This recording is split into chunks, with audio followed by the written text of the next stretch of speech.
simplest way to show the success in gaming industry is by gross revenues, actually. Me and my partner joined Melsoft since 2015. We managed to grow the revenue of the company more than 200 times. So if you would invest, let's say, $1 million or €1 million 5 years ago into Melsoft, now it would be worth 200 million. Basically, that growth is a result of our focus. That we've been experimenting a lot, and we've been doing some prototypes and so on. But at the end of the day, we decided that okay, we need to choose one niche which is big enough, and try to reach the top one, top two, whatever top place we can reach into this relatively big niche. And yeah, since we focused, we started, to improve the games which we were developing and operating. We start seeing growth of the revenues. We start with a team of around 50 people, and now it's more than 450 people. Wow. Big team of talented guys working on just 2 titles. The gaming industry is very, very transparent. And that's the beauty of it, and that's the curse of it, actually, because every second a competitor can download your game, see what are the changes you made in the last update, check the publicly available data on how these changes influenced your revenues. So, and if you did something really good, your rivals would quickly understand what you did right. And they would start doing the same thing. It's a very open, very transparent, and very challenging industry, the gaming industry, I mean. And that's why I'm saying that the simplest way to show your success is how quickly you can grow, and how, basically we've been doubling every year. So, and I hope to continue that in the future.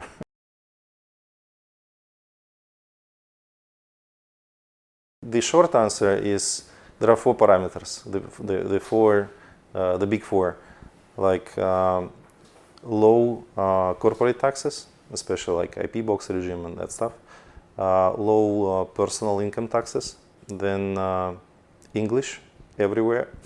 So people, you can speak with people on the streets, you can go to the governmental institutions and so on, and they would understand you. And 4th one, it's European Union. So, which means Apple, Google, Facebook, all these big companies would work with you without any problems, like banks are working and so on. So these 4 really, really strong parameters, and which are related to the business. But besides that, Cyprus has many perks, for the families, the kids are enjoying international schools, there is it's an island. There is a nice sea. You can go to the mountains, and that's important for your family and for your kids, especially to develop, to uncover their potential, yes. Right? And it's quite safe place to raise your kids and have a good quality time with the family. But business-wise, I believe these 4 biggest parameters are the strongest one. The government is making steps forward to even help and improve the attractiveness, to increase the attractiveness of Cyprus to the IT guys, to the game developer guys, and so on. So they constantly discussing and making and approving some laws that would attract more talent here. That's the most important part.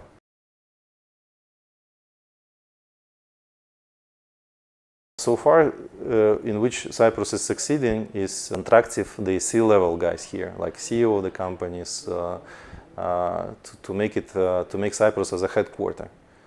But the moment Cyprus would be able to attract, let's say, CEO -1, -2, -3 levels, that would be the best. I mean, the more guys could come with IT background, these guys,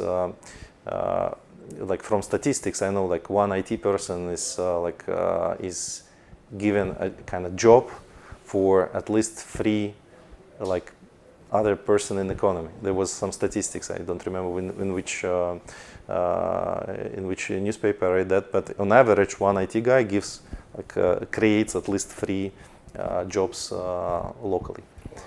Yeah, because of schools, because of the service industry. Like IT guys don't cook; they will go to a restaurant and so on. So that's how it's going to be beneficial for the economy.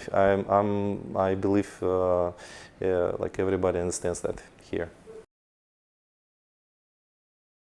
Speaking about Tech Island is exactly that organization that can speak to the government and explain what are the pain points of IT and product companies here in Cyprus.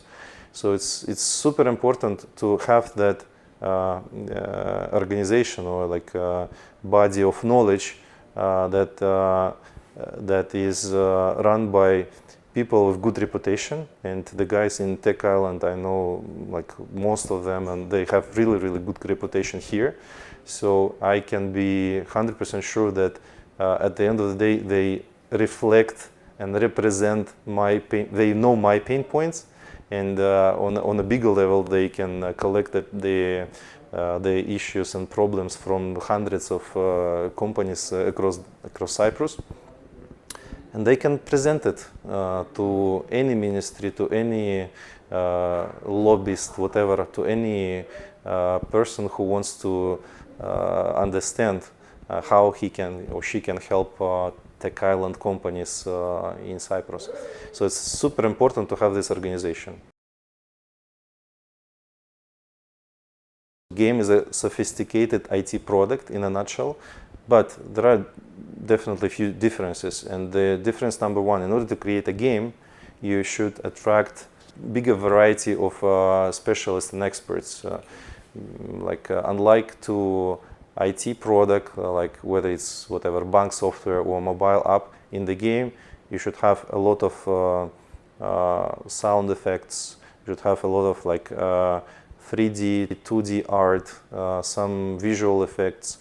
I mean, to properly design the game and to make it fun for the players, you should have game designers and guys who know what the fun is. And if you want to publish the game yourself, you also need to have a marketing specialist. And besides marketing specialists, you need to have monetization experts and guys who understand the economy of the game. And the second biggest difference between the game and IT product is that you don't know in advance whether your game would be successful or not. And it's like you're making a movie. You never know whether this movie would be a blockbuster or just it's gonna badly fail. So the modern game is very sophisticated IT product. And you should have a bigger number of various experts and specialists in your organization. That's, I think, the biggest difference between IT and gaming. Our goal is to become #1 in the farming gaming genre. We are #2 now, and we work hard to become #1. So basically, we're gonna keep developing and publishing our own games. What I really like to see Melsoft in the future is the leader in the genre, but also a team of successful people enjoying the professionalism, enjoying the time together, enjoying the teamwork. And I hope to see it, if not this year, but definitely next year, that we should be #1 in this genre. My name is Andrei Yarantsau. I'm the CEO of Melsoft gaming company, and I'm happy to be a part of Cyprus 4.0 business platform.